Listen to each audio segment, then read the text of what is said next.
Prime Minister is doing that. Thank you very much for your time. Thank you. Thank you. Journalist Dinesh Thakur, Uday Pratap Singh in Delhi, NewsX. Well, joining us now at the Raisina Dialogue 2025 is Władysław Bartoszewski, Secretary of State, Poland. Thank you very much for speaking with us today on NewsX. Thank you for having me.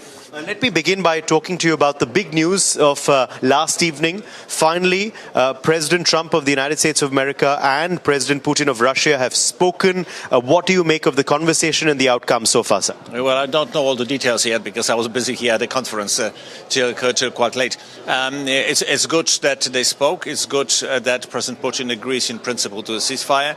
As far as I know, he made some demands which I would consider outrageous. And as far as I know, President Putin did not accept them. I mean, the idea that Russian forces can still be in Ukraine and Ukraine cannot be armed in the meantime and helped otherwise by the allies, it's not acceptable, and Europeans will never accept that. So, since the majority of military aid that reached Ukraine come from Europe and not from anywhere else, and that will still continue. So we provide, as Poland provided Ukraine altogether with an equivalent of 4.7% of our annual GDP in arms and other help. So we are obviously quite committed, and so are the other European nations. And we are for peace in Ukraine, but for Ukraine to became again the independent, sovereign, free state. As it's Ukraine has been a member of the United Nations since 1991, and everybody accepted that, including the Russian Federation. So claiming that Ukraine does not exist as a state is not a state. They don't have a language, they don't have history, they don't have culture, and there's no such thing as Ukraine or Ukrainians.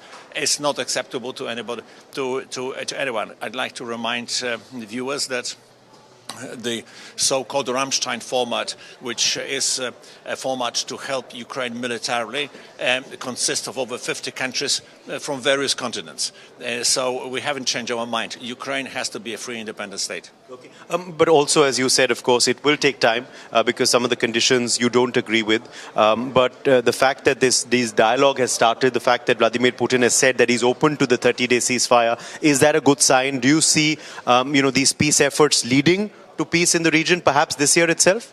Well, that I don't know, but I can say that the only politician I can think of that can bring peace to Ukraine is President Trump.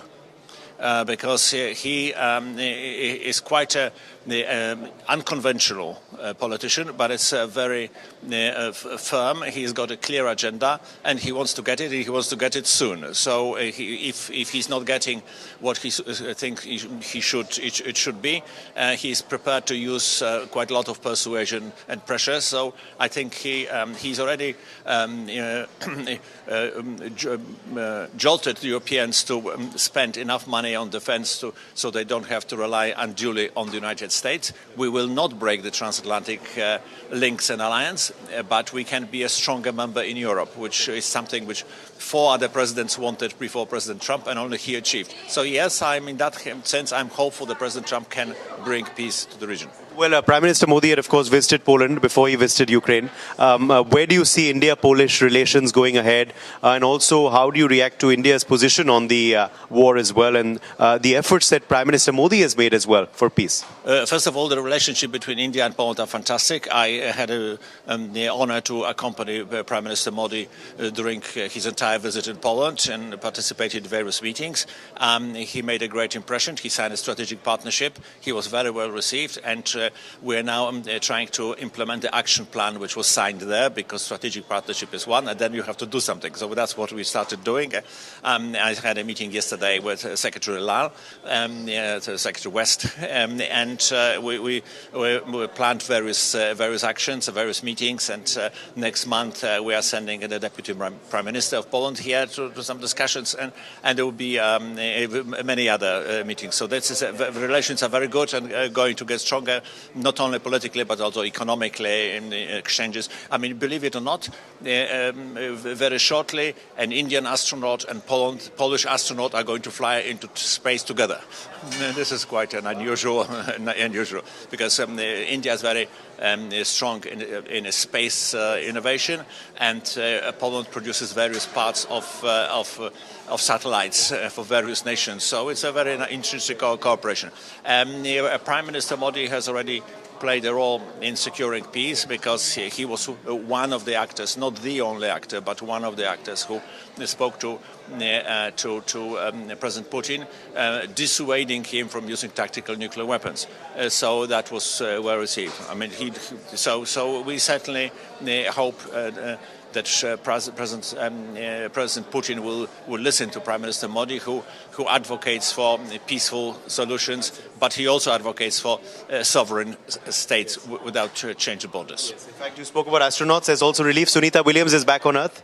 She landed last night as well. That's great. That's great. That's very good. And so it's one of the strange cooperations which Prime Minister Modi mentioned the other day, is that the chess champion has been helped by the Polish team of advisors who are working with him to win the prize, which I heard Prime Minister Modi saying that in Rajasthan, in Jaipur last December. So a lot of collaboration opportunities. Thank you very much for speaking. Thank you very much. Journalist Dinesh Thakur, Uday Pratap Singh in Delhi, NewsX.